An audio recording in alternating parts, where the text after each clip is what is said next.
स्नेही सत श्रद्धालु, यहाँ पर उपस्थित आप सभी भव्यवर पुंडरीक पुण्यात्मा महानुभाव,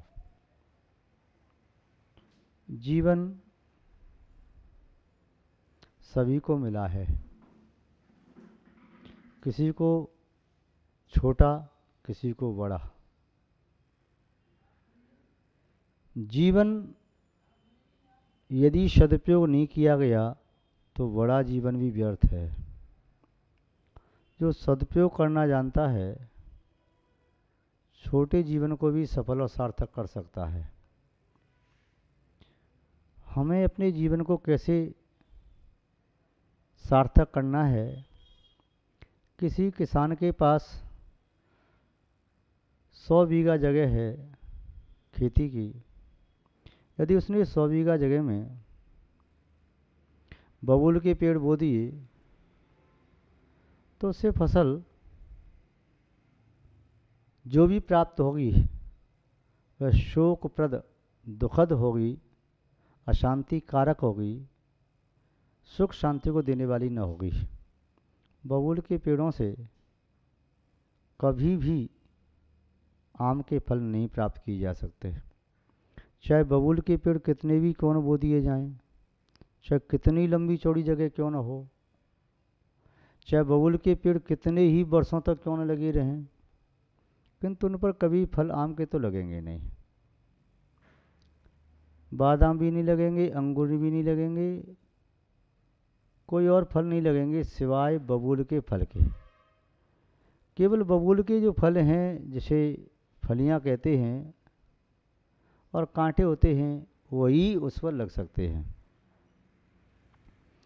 और दूसरे व्यक्ति के पास मात्र 5 बीघे जगह है, उसमें उसने आम के वृक्ष लगा दिए, कोई नारियल का पेड़ लगा दिया, बादाम का लगा दिया, चंदन का लगा दिया, अंगूर की बेलें भी लगा दी।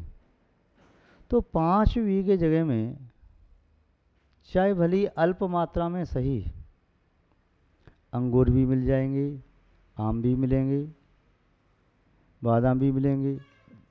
जिसके पेड़ लगाए हैं उसके फल मिलना संभावित है। अब आप स्वयं सोचें कि अधिक खेत रखना और बुरी फसल बोना, बुरी बीज बोना ज़्यादा अच्छा है कि कम कृषि में, खेत में अच्छा बीज बोना ज़्यादा अच्छा है। आप स्वयं ही सोच रहे होंगे कि कम खेत हो ज़्यादा ठीक है, किंतु बीज अच्छे बोए जाएं। ज़्यादा खेत लेकर के भी क्या करेंगे यदि वे दुखद हैं तो। दुर्योधन के पास श्री कृष्ण की सेना भी पहुंच गई पूरी, तब भी उससे वो जीत नहीं गया। अर्जुन के पास श्री कृष्ण थे, सेना नहीं थी, वही भी उनका संकल्प कि मैं युद्ध में कोई अस्त्र शस्त्र नहीं उठाऊंगा, फिर भी पांडव जीत गए। अमृत चुल्लू भर भी पर्याप्त होता है, जहर समुद्रों के बराबर भी हो तब भी बेकार है। कभी अपने जीवन पर ये शिकायत मत करो कि मैं छोटा जीवन मिला, मैं क्या कर सकता था, मुझे समय कम मिला, मैं क्या कर सकता था। समय की निंदा वही करते हैं जो समय का सदुपयोग नहीं करते। हाँ, ये बात है कि व्यक्ति समय का सदुपयोग करना जब प्रारंभ करता है तब तक उसका समय बहुत सारा निकल गया होता है। इसलिए कहता है कि अब समय बचा ही कहाँ है। समय तो तुम्हारे पास था। यदि पहले से तुम जागृत हो जाते तो संभव है उस छोटे से समय में बहुत अच्छे अच्छे अनेक कार्य भी किए जा सकते थे। क्षण भर में ऐसा उदाहरण प्रस्तुत किया जा सकता है जो उदाहरण पूरे विश्व के लिए मान्य हो जाए। एक क्षण में ऐसा कार्य किया जा सकता है जिस कार्य के लिए दुनिया सदियों तक याद रखे।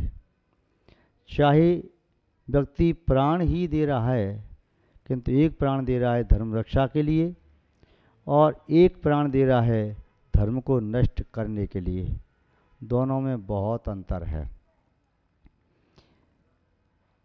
एक अंतर्मूर्त के जीवन में व्यक्ति अपनी आत्मा का कल्याण कर सकता है, उसका सही उपयोग कर ले तो, और हजारों लाखों करोड़ों वर्षों का जीवन भी मिल जाए, सदुपयोग करना नहीं जानता है, बस सोचता है कि मैं अपना कल्याण करूँगा, हित करूँगा, पुण्य कार्य करूँगा, कर नहीं रहा है।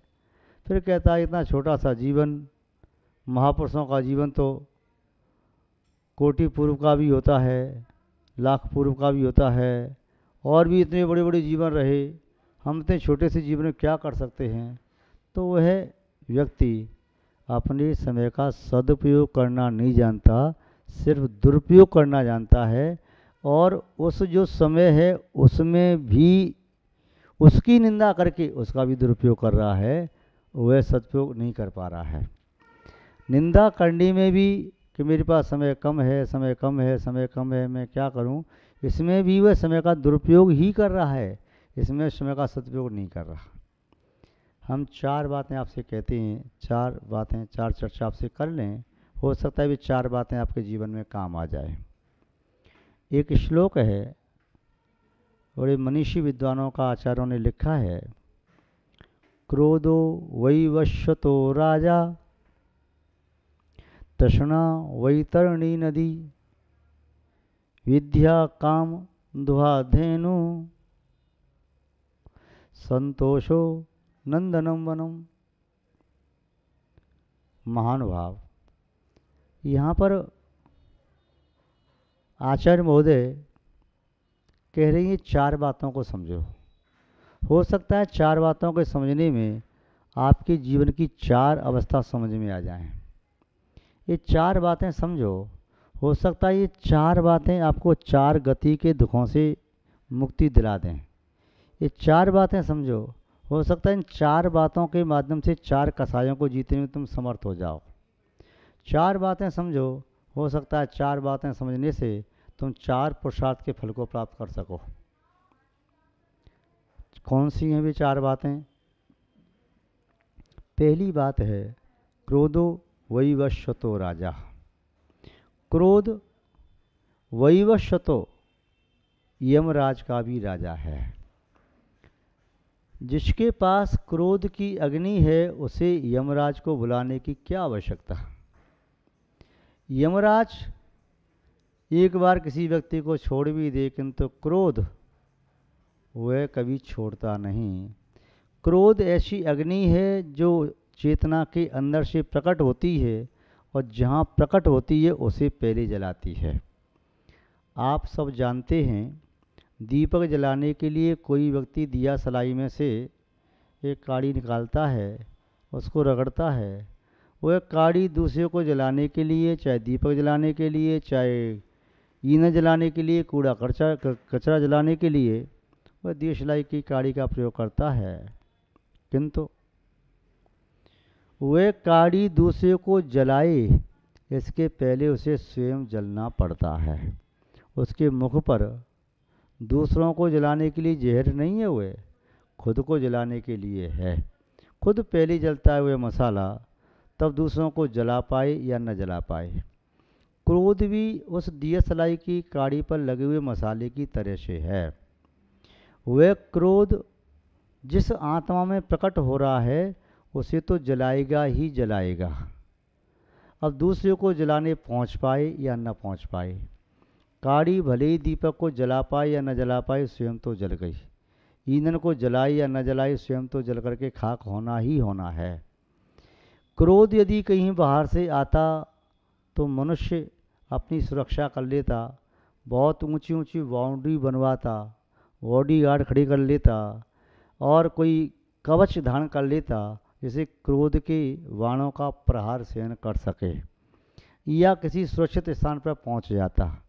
मुश्किल तो ये है कि क्रोध बाहर से नहीं आता, क्रोध अंदर से आता है। लोग कहेंगे महाराज जी ऐसा आप क्यों कह रहे हैं, हम तो शांति से बैठे थे, सामने वाला व्यक्ति आया, उसने कोई ऐसे अपशब्द कहे, हमारे मन के प्रतिकूल बात कही, तो हमें क्रोध आ गया। उसने बात कही, उस क्रोध तो उसने दिलाया है हमें, वह क्रोध देने के लिए आया।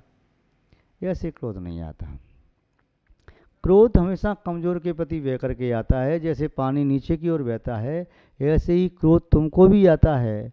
तो जिसके प्रति तुमने ये सोच लिया है कि इसे मौका पा करके मैं इसे नष्ट कर सकता हूँ, तभी क्रोध आता है, क्रोध उस समय नहीं आता।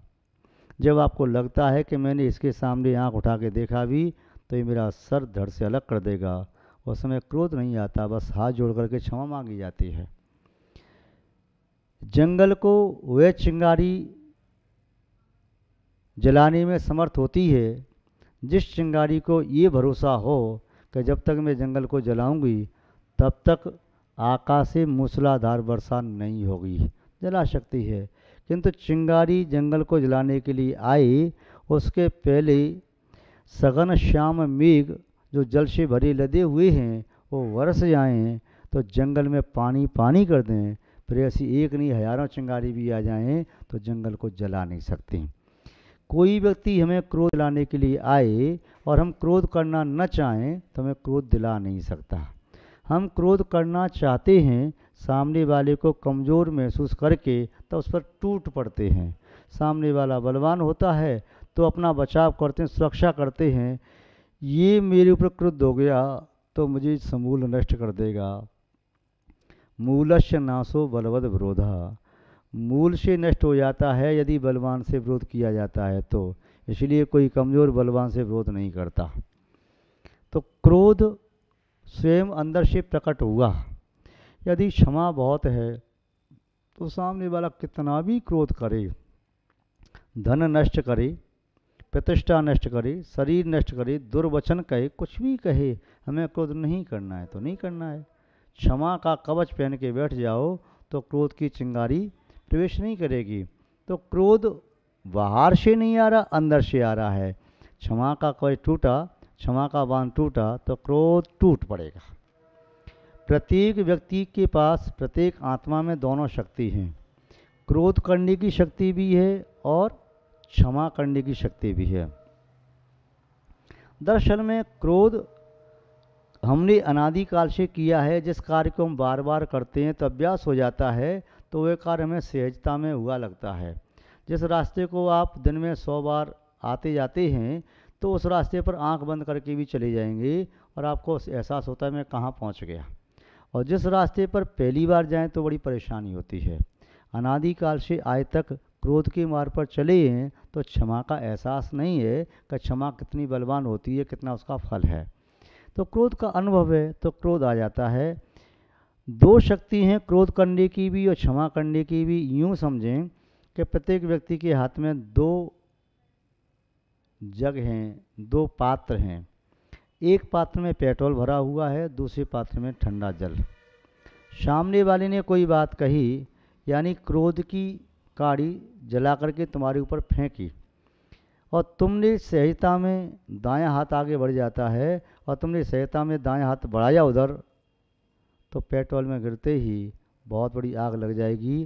फिर उस अग्नि को इस हाथ का जल भी बुझा नहीं पाएगा। यदि पात्रों को नहीं छोड़ा तो शरीर को भी वह भस्म कर देगा। बायां हाथ थोड़ा देरी से बढ़ता है, किंतु विवेकी व्यक्ति चिंगारी देख करके यदि बाएं हाथ को आगे बढ़ा लें तब निस्संदेह वह चिंगारी उस जल में गिर जाएगी और अपनी लीला अस्तित्व समाप्त कर देगी। वह अग्नि जिस काड़ी से पैदा हुई है उसे तो जला देगी, यद्यपि वह जल उसकी भी सुरक्षा करने का प्रयास करेगा। आधी काड़ी जली है तो आधी ही जलेगी, पूरी नहीं जल पाएगी। सामने वाला व्यक्ति क्रोध करना चाहे, यदि हम क्षमा करें तो उसका क्रोध उसका ज़्यादा अनर्थ नहीं कर पाएगा और हम भी अपने अनर्थ होने से बच जाएंगे। तो क्रोध यमराज से भी ज़्यादा खतरनाक होता है, महानुभाव। दूसरी बात है तृष्णा वैतरणी नदी। लोग कहते हैं नरक में वैतरणी नदी बहती है जिसमें खून भी बहता है, जिसमें बड़ा कष्ट होता है।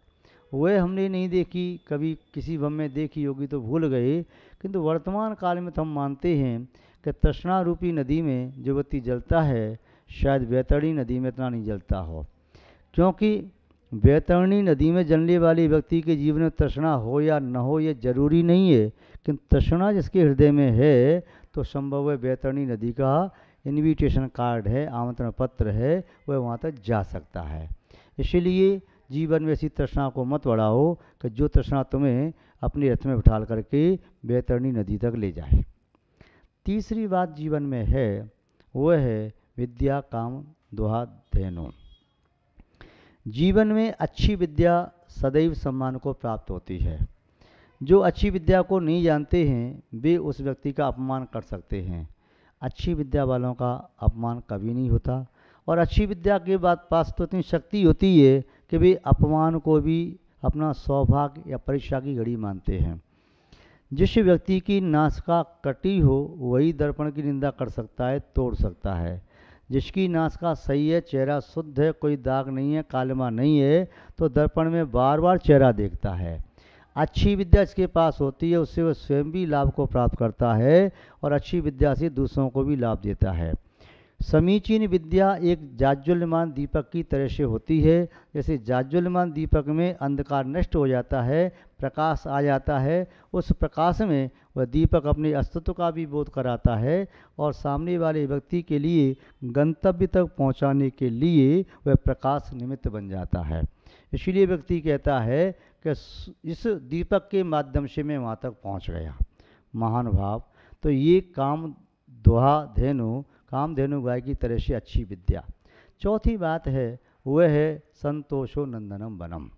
संतोष ही वास्तव में नंदन वन की तरह से जीवन में सुख देने वाला है। जिसके जीवन में संतोष नहीं, चाहे संसार की सभी वस्तुएं प्राप्त हो जाएं तब भी उसे सुख नहीं मिल सकता। संतोष है तो सुख मिलता है।